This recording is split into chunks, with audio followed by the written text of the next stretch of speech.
Welcome back, everyone. As we celebrate 100 years of Black history, tonight we're highlighting a history-making coach at South Oak Cliff High School. 3 state championships in 5 years is not enough for Coach Jason Todd. He tells our Marvin Hurst about the highs and the heartbreak that come with victory. Here we go. Go. Under a blue sky in February, Coach Jason Todd and his South Oak Cliff Bears start digging into agility and coordination. It's about the kids and do we want to be legendary? And I can say pretty much, we're going to be legendary. Get it over. Here, position coaches are like fathers. Set. Go.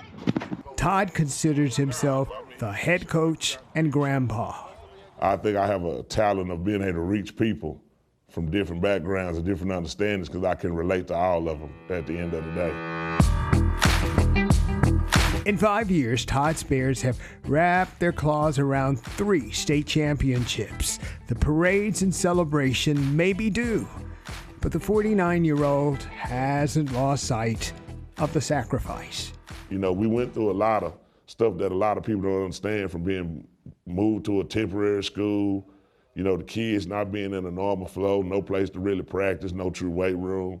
The team may honor wins and refocus on losses, but excuses are not accepted. Neither is quitting.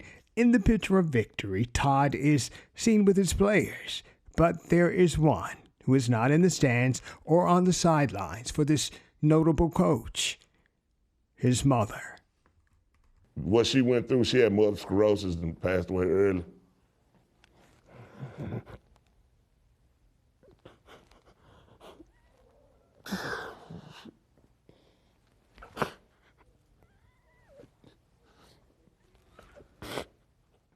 So she never just got to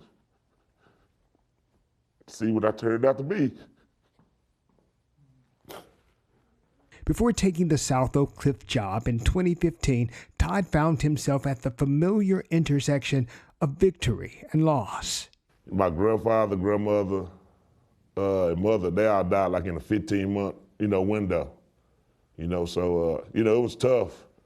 But Wow, really? Yeah, so, at the end of the day, life don't stop, time don't stop ticking. That didn't stop him from going where his family DNA runs deep, to build on their family name at South Oak Cliff, taking fewer resources, creating more on the field. But it's an ongoing story, coming back to the school my mother went to. My granddad was the principal here.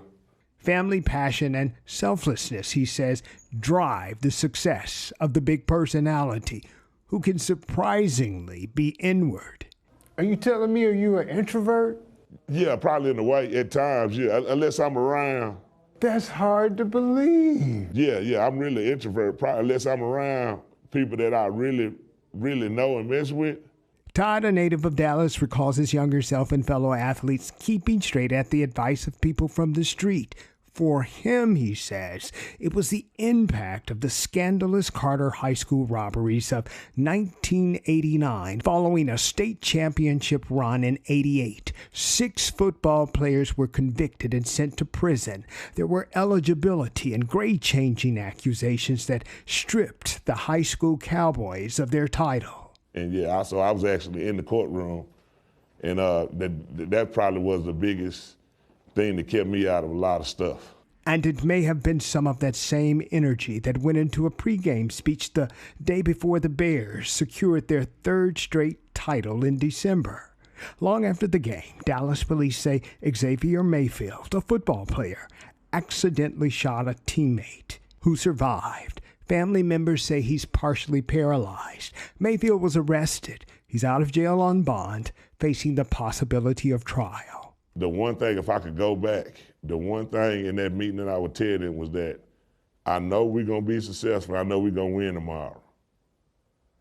But with success comes a price to pay, that you don't think you're invincible and don't do things that bring the success that you've accomplished down. So under this blue February sky, at the intersection of wins and what was, there's a team and a coach trying to create a program that seeks to humble.